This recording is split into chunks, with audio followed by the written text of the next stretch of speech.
di waktu ruku dan sujudnya itu bagi laki-laki. Batisnya direnggangkan juga, minimal 4 jari, maksimalnya 1 kilan dan diarahkan ke arah kiblat jarinya. Hukumnya adalah sunnah. Kemudian yang kedua, bernyaring pada tempat yang disunnahkan bernyaring. Yang ketiga, menegur imam dengan mengata subhanallah dengan maksud zikrullah. Yang keempat, aurat laki-laki antara pusat dan lutut. Itu minimal di dalam sembahyang biasanya. Adapun perempuan merapatkan sebagian anggotanya dengan sebagian, hingganya ketika rukunya, sujudnya. Ketika berdiri pun disunahkan bagi perempuan untuk merapatkan kakinya. Merapat hukumnya bebinian sunnah. Jadi banyak perbedaannya antara sembahyang laki-laki dan sembahyang perempuan. Yang kedua, jangan bernyaring di dekat laki-laki lain. Artinya ada orang yang boleh kawin dengannya, maka ketika itu perempuan tidak disunahkan lagi bernyaring di sholat yang disunahkan bernyaring, kayak sembahyang maghrib.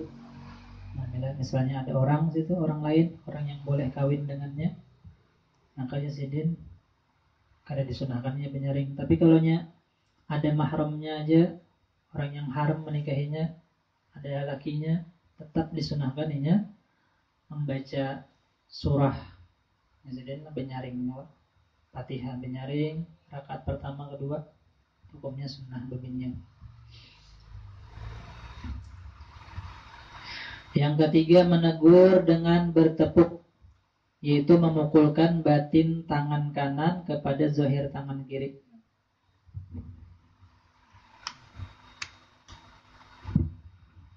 Kalau lakian, subhanallah adalah menegur. Misalnya kita di dalam rumah, kita rahatan sembahyang, kan? Ada assalamualaikum, kan? Bisa kita jawab dengan subhanallah. Tapi kalau yang kada mengerti orang ngalih juga. Sama bebinian misalnya sembahyang, tok lawangnya kayak beri kode, makanya sidin kayak itu tata caranya. Atau orang nang salah menegur imamnya, sidinlah kayak itu tata caranya.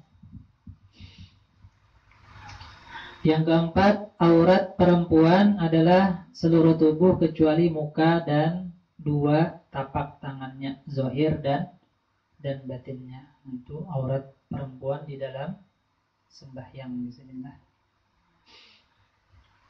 Jadi tempat kebiasaan tumbuh rambut kepala sampai bawah dagu sini. Jadi tutupi dagunya sedikit. Lawan pasak telinga sampai ke pasak telinga sini, itu kan yang dingaramakan mukanya sini. Jadi tutupi.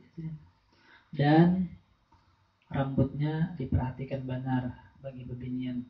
Karena bilanya sehelai aja dah keluar, maka kada sah sembahyangnya di sini. Makanya berhajat benar kepada ceramin lah bebinian. Kalau lakian nggak ada di sini. Habisnya adalah itu perbedaan antara laki-laki dan perempuan di dalam sembahyang. Kemudian memendekkan sembahyang atau mengqosor. Orang yang dalam perjalanan jauh boleh memendekkan sembahyang yang 4 rakaat menjadi 2 rakaat dengan syarat-syarat. Satu, perjalanannya tidak maksiat. Satu, perjalanannya adalah kada maksiatnya sedihlah. Hukum melakukan perjalanan ini ada 5 ya sedih. Ahkamus safar khamsatun. Wajibun, pertama bisa bepergian itu hukumnya wajib. Kas-safari li isqati fardil haji wal umrah, seperti untuk menggugurkan kewajiban haji dan umrah. Walitolabil ilmil wajib, dan untuk menuntut ilmu agama nang wajibnya saja. Nah itu hukumnya musafirnya wajib saja. Yang kedua ada hukumnya sunnah, kita melakukan perjalanan itu kasafari li ziaratin Nabi sallallahu alaihi wasallam, seperti musafir untuk ziarah kepada Nabi sallallahu alaihi wasallam, pada orang-orang soleh yang mengambil berkah, wasilaturrahim, dan menyambung silaturahim. Jadi hukumnya adalah sunnah. Jadi penjar Nabi orang nang silaturahim, diluaskan Allah Ta'ala rezekinya dan dipanjangkan akan umurnya, artinya berkah umurnya. Yang ketiga mubah, kasafar litijarah, seperti musafir untuk berdagang. Yang keempat makruh, ada juga musafir itu makruh. Yang kelima haram, kasafari zaujati min ghairi idzni zaujiha, seperti musafirnya seorang istri tanpa izin daripada suaminya. Nah, misalnya kada berizin suaid si bini itu hendak musafir ziarah lah, misalnya harus diizin dulu lawan suaminya, karena ngalih musia lakinya hendak kan.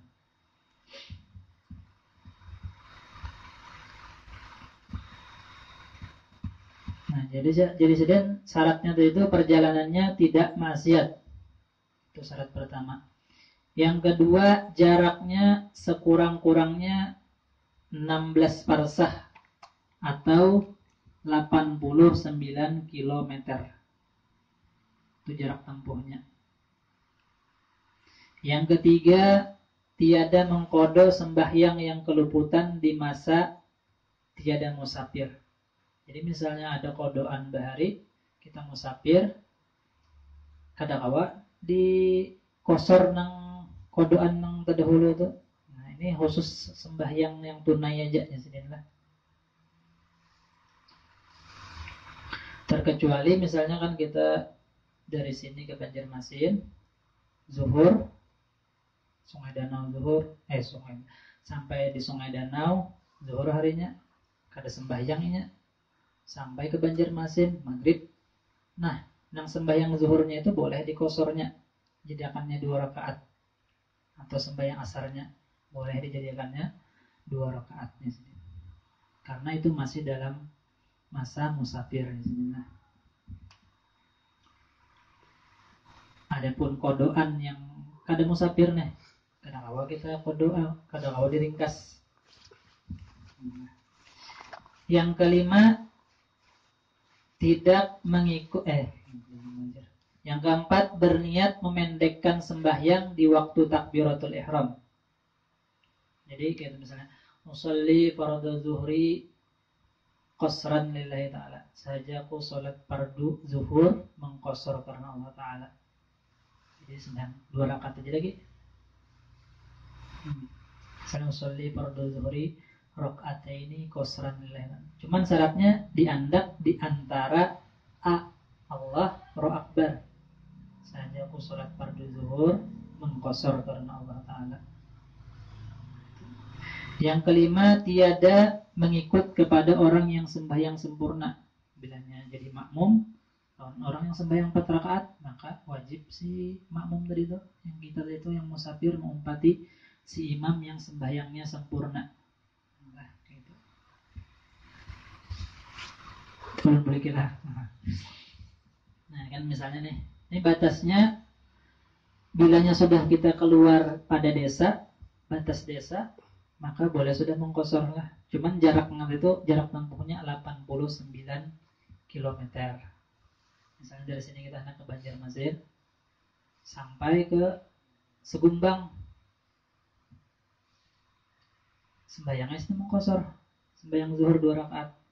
Sholli fardhu zuhri qasran Allah, saja aku salat fardhu zuhur mengkosor karena Allah Ta'ala. Nah itu aja. Itu kalaunya dikosor. Cuman niatnya itu diandak di antara Allah Allahu Akbarnya saja.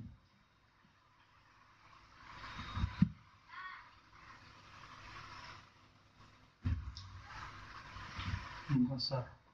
Ini penting bagi orang yang rancak tulak-tulak jauh ya, apalagi supir ya. Kemudian mengumpulkan sembahyang atau menjamak. Nah, ini nyaman lagi ya. Orang yang dalam perjalanan jauh, jaraknya kurang lebih 89 km, boleh mengumpulkan sembahyang zuhur dengan asar, sembahyang maghrib dengan isya. Jadi zuhur lawan asar digabung, maghrib lawan isya digabung. Nah, boleh. Apabila sembahyang zuhur dan asar dikerjakan di waktu zuhur, sembahyang maghrib dan isya dikerjakan di waktu maghrib, dinamakan jamak takdim. Misalnya sembahyang asar ditarik ke zuhur, itu ngarannya jamak takdim. Sembahyang isya ditarik ke maghrib, itu ngarannya jamak takdim. Tapi misalnya sembahyang zuhur diundur ke asar, itu ngarannya jamak takhir. Sembahyang maghrib diundur ke isya, ngarannya jamak takhir. Syarat-syaratnya lagi. Syarat-syaratnya jamak takdim, artinya kita menarik sembahyang fardu asar ke zuhur atau sembahyang isya ke maghrib. Pertama syaratnya adalah tertib, yaitu mendahulukan sembahyang zuhur dari asar, mendahulukan sembahyang maghrib dari isya. Bilanya kita hendak menjamak takdim, maka wajib bertertib. Sembahyang zuhur dahulu, hanya sembahyang asar. Misalnya hendak menjamak maghrib dan isya, jamak takdim, sembahyang maghrib dahulu, hanya sembahyang isya.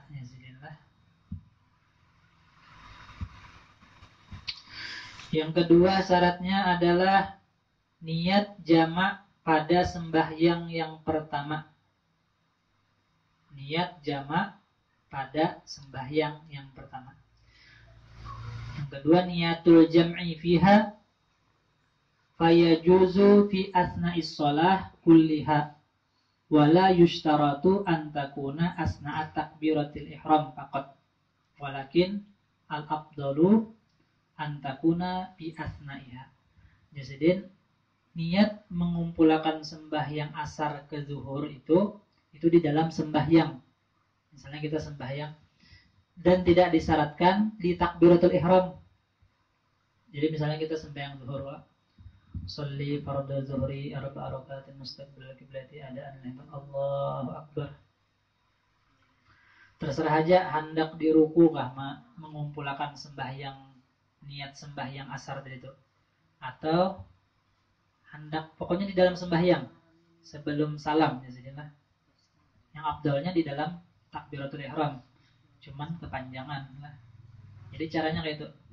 Misalnya kita sembahyang zuhur, Allahu akbar, hendak salam, berniatnya di dalam hati, kukumpulkan sholat fardu asar dengan sholat fardu zuhur. Itu di dalam sembahyang berniatnya. Aku berniat mengumpulkan sholat fardu asar dengan sholat fardu zuhur. Hanya Assalamualaikum warahmatullahi wabarakatuh. Assalamualaikum warahmatullahi wabarakatuh. Komatai lagi. Allahu akbar, Allahu akbar. Asyhadu an la ilaha illallah. Hanya sembahyang pulang, sembahyang zuhur, sembahyang asar. Itu disebut dengan jamak takdim. Jadi nyaman. Cuman kalau kada bisa menggawi, ngalih lah.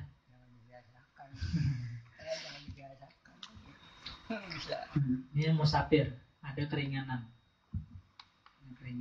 Apalagi berhaji insidin. Haji itu pakai benar. Sembahyang maghrib pulang, menjamak takdim maghrib dan isya. Sholli fardhu maghribi lillahi ta'ala Allahu akbar. Nah, di dalam sembahyang kita berniat, aku berniat mengumpulkan sholat fardu isya dengan sholat fardu maghribnya sendiri. Karena assalamualaikum warahmatullah, assalamualaikum warahmatullah. Komat pulang kalau hendak bekamat, kalau yang ada hendak langsung aja pulang. Sholli fardu isya'i arba'a rakaat muslim. Allahu akbar.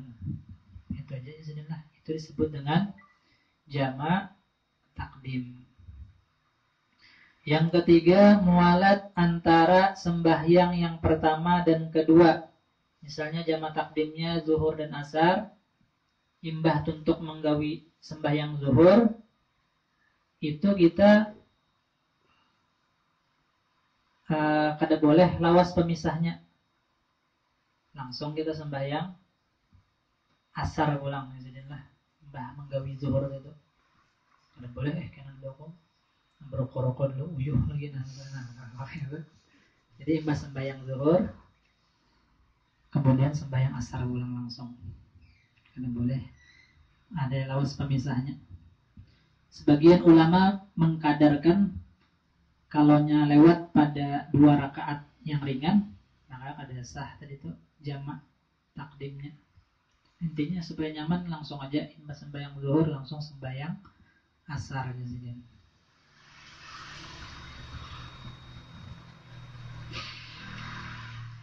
Kemudian syarat-syarat jamak takhir. Niat jamak pada waktu yang pertama, tertib, dan mualat hanya sunnah. Jadi kalaunya jamak takhir itu syaratnya niat jamak pada waktu yang pertama. Misalnya kita anak Banjar sampai Sungai Danau, dari sini sampai Sungai Danau zuhur harinya, zuhur. Lalu kita menyupir berniat dalam hati, aku berniat mengumpulkan sholat fardu zuhur dengan sholat fardu asar di waktu asar. Terus saya lagi sampai pelihari asar, sembahyangnya lagi terserah aja, hendak sembahyang zuhur ke dahulu, hendak sembahyang asar. Cuman yang bagusnya bertertib sembahyang zuhur dahulu, hanya sembahyang asar ya sini. Nah itu. Jadi di waktu pertama itu kada dalam keadaan sembahyang lah, rahatan duduk pang menyupir, atau jadi penumpang. Berniat pas waktu zuhur tadi itu, aku berniat mengumpulkan sholat fardu zuhur dengan sholat fardu asar di waktu asar. Itu aja. Ya sudah. Kalaunya maghrib dan isya, pas maghrib itu kan masih orang adzan sudah maghrib, kita masih menyupir. Aku berniat mengumpulkan sholat fardu maghrib dengan sholat fardu isya di waktu isya. Betaruh saya lagi. Karena pas sampai isya, terserah aja hendak digawi maghrib ke dahulu, hendak isya ke dahulu. Itu saja lah. Tapi kalaunya zuhur misalnya kan, karena aku kodo aja zuhur ini di asar, nah itu berdosa hukumnya, karenanya meninggalkan sembahyang fardu zuhur dalam keadaan bersengaja. Tapi kalau nang kayak tadi itu kada berdosa ya, karena itu diajarkan oleh Nabi SAW.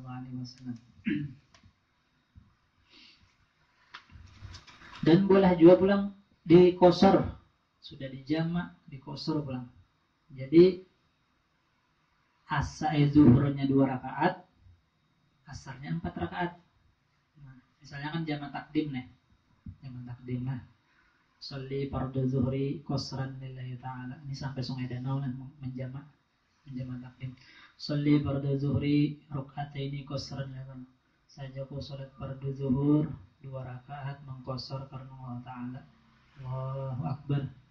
Mungkin kan hendak salam, aku berniat mengumpulkan sholat fardu asar dengan sholat fardu zuhur. Assalamualaikum warahmatullahi wabarakatuh. Assalamualaikum warahmatullahi wabarakatuh. Kemudian diri ulang, qomat. Allahu Akbar, Allahu Akbar, asyhadu an la ilaha illallah, la ilaha illallah. Ringkas aja lah. Sholli fardu asri rakaataini qasran.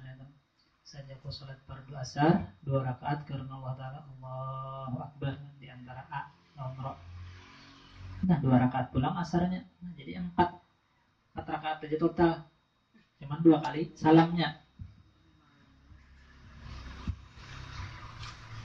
Tapi kalau maghrib kada kawa dikosor. Yang kawa dikosor, yang kawa diringkas itu sembahyang yang 4 rakaat. Sembahyang zuhur, asar dan isya-nya sedemah. Nah itu. Jamaah takhirnya kawa juga kan kosor lawan jamaah takhir. Sedemah.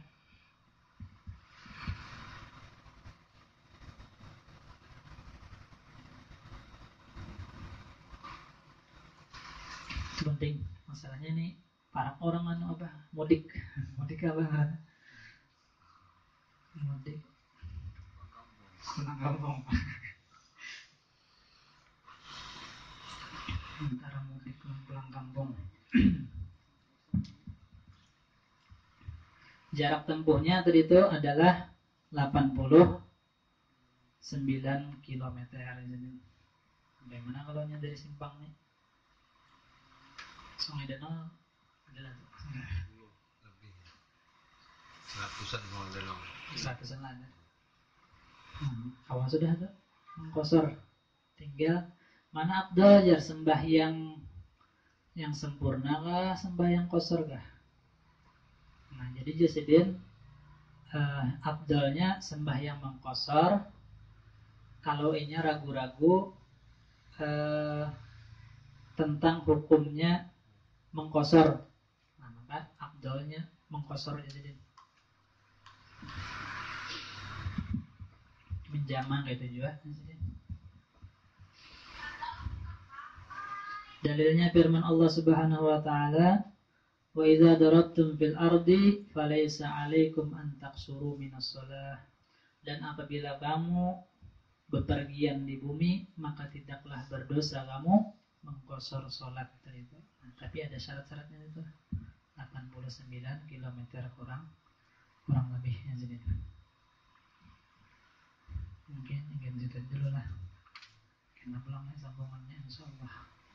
Allah alam bisawab. Mudah-mudahan dengan berkat kitab yang kita baca, Allah Subhanahu wa taala mengampuni dosa-dosa kita, mengampuni dosa kedua orang tua kita, dan semoga Allah Subhanahu wa taala mengabulkan hajat kita, baik hajat dunia maupun akhirat, dan semoga Allah Subhanahu wa taala mematikan kita dalam keadaan beriman sempurna. Hadirin Nabi Al-Fatihah. A'udzubillahi minasyaitonirrajim. Bismillahirrahmanirrahim. Alhamdulillahirabbil alamin arrahmanir rahim maliki yaumiddin. Iyyaka na'budu wa iyyaka nasta'in. Ihdinas siratal mustaqim. Shiratal ladzina an'amta 'alaihim ghairil maghdubi 'alaihim waladdallin. Amin. Amin ya Allah. Bismillahirrahmanirrahim. Alhamdulillahirabbil alamin. Allahumma shalli wa sallim ala sayyidina Muhammadin wa ala alihi washabbihi ajma'in. Allahumma anfa'na bima 'allamtana wa 'allimna ma yanfa'una wa zidna fahman wa 'ilman wa 'amalan wa hudan wa tawfiqan wa ma'rifatan. Rabbana atina fid dunya hasanah wa fil akhirati hasanah wa qina 'adzaban nar. Wa sallallahu ala sayyidina wa maulana Muhammadin nabiyil ummi wa ala alihi washabbihi wasallam.